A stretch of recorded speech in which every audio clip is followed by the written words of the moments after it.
this track prep guru, track prep extraordinaire, the general manager of Virginia Motorsports Park. I don't know his exact title at the Professional Drag Racers Association. I'm going to go with Grand Poobah of the PDRA, Tyler Crossnoe. Thank you for joining us here today, man. How are you? Man, I guess I got to come up with something to talk about whenever you're going to give me an intro like that. So, yeah, you better say something significant, man. Yeah, exactly. Sitting in the good old office of Virginia Motorsports Park, looking at a calendar behind me that is worthless, but it's unfortunately empty, Tyler. And that's, I mean, the elephant kind of in the world right now is this COVID-19 situation, the coronavirus pandemic. As I mentioned earlier in the show, that I think it's affected everybody, the entire population of the planet in some way, shape, or form. Unfortunately, Tyler, it's affected you guys rather significantly out there in Virginia Motorsports Park. Yourself, Tommy, and Judy Franklin, the whole team out there at VMP.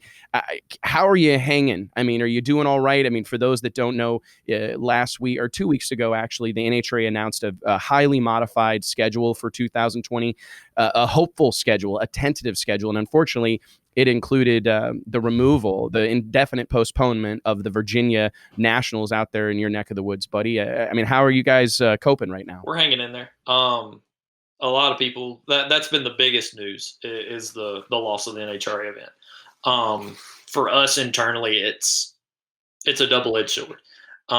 We look at it as, yes, we lost one of the prime event of the year, so to speak. The event where your diehards aren't the ones that come through the door.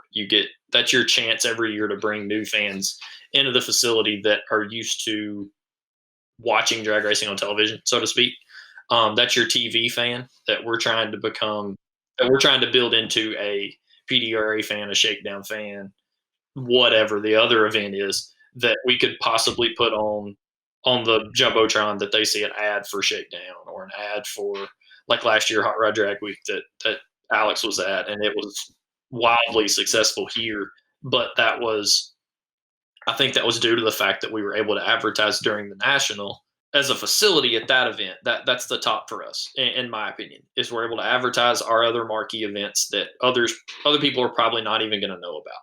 Luckily, we still have another national event, or a nationally televised event with the Street Outlaws No Prep Kings. We've had to reschedule that from April to June. That's a big selling point. Speaking of rescheduling races, I know that you ended up rescheduling your Outlaw Street Car Reunion in February. You rescheduled in February prior to all the Corona cancellations. So how do you feel now knowing that it wasn't going to happen anyways? That kind of takes a little bit of a heat off of it. That event's near and dear to me. I would like to see that event make a comeback at some point in life. Is that 2021? I don't know. Is that it? Well, maybe you have an option now, Tyler, because I mean, I thought about this a lot, and I mean, I got chills, to be honest. I mean, because a dear friend of mine, Paul Lee from McLeod Clutches, he always tells me that he refuses to use the word problem. He literally will catch himself, stop himself, and insert the word opportunity. And I wonder if there may be an opportunity for you, right? To just, hey, people are going to be jonesing for places to race. I think, now granted, I know some of the issues were with sponsor support, but hopefully this pent up demand will put you in a really good position to bring that deal back. What you said, Wes, on that is majorly key. Having companies that are spending their hard earned dollars, if they would turn that into just a chance to go out and talk to their racers. Yes, you went and set up a trailer, you set up your practice street deal and people came by or whatever. You still probably reach 30% of the customer base that's on the grounds. Alex knows this as a racer. I know this as a racer. The only time you really go to the midway is unless you've broke something and you need something. You don't go to the midway at a drag strip as a racer and see what's going on at a trailer, talk to anybody. You just normally don't do that. But if those companies would outreach, agreed. Boom, there it is. Yeah, you have to go. And I mean, if there's ever been an opportunity, or excuse me, if there's ever been proof positive that you really need to be curating content, it's right now. I mean, every event, every racer, I bet you're all wishing that you'd shot a few more videos or shot a few more photos or done a few more Q&As or whatever the case may be, because content is king right now. Oh, it is. So Tyler, for events in terms of content and getting back to racing, I mean, how are you guys approaching the schedule since it's such a quick moving target as to when this whole thing is going to be unlocked? I know you've had some challenges with some events. You've been trying to do some rentals, and where other tracks have been successful, where you guys got kind of shut down by government.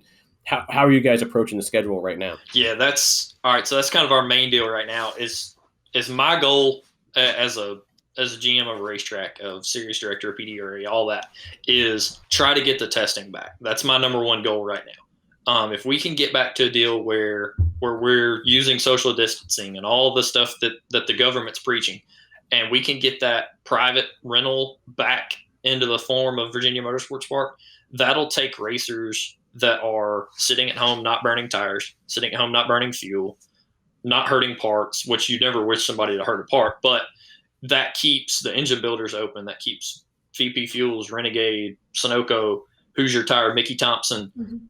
It keeps all that ball rolling even if you're just going down the racetrack for 5 runs a night. Well, 5 runs is better than no runs. You're that much closer to buying a new set of tires or another drum of fuel or whatever. So then that mold gets the ball rolling back in the whole industry of motorsports.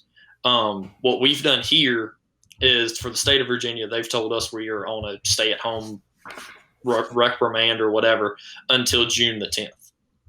Well, I'll be honest, I think June the 10th is a little far-fetched, especially for being that locked down.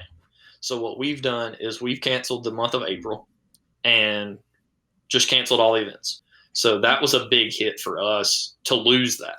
I've been in talks with the county government, the state government. I'm fixing to knock on the door of the federal government if somebody don't give me an answer. You and everybody else, unfortunately, man.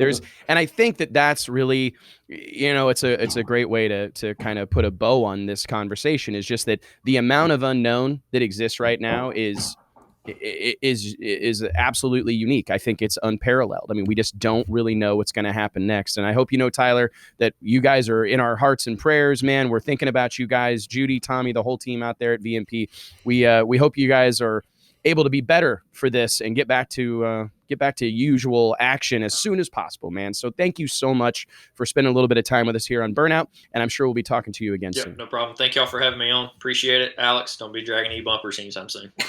I'll try not to.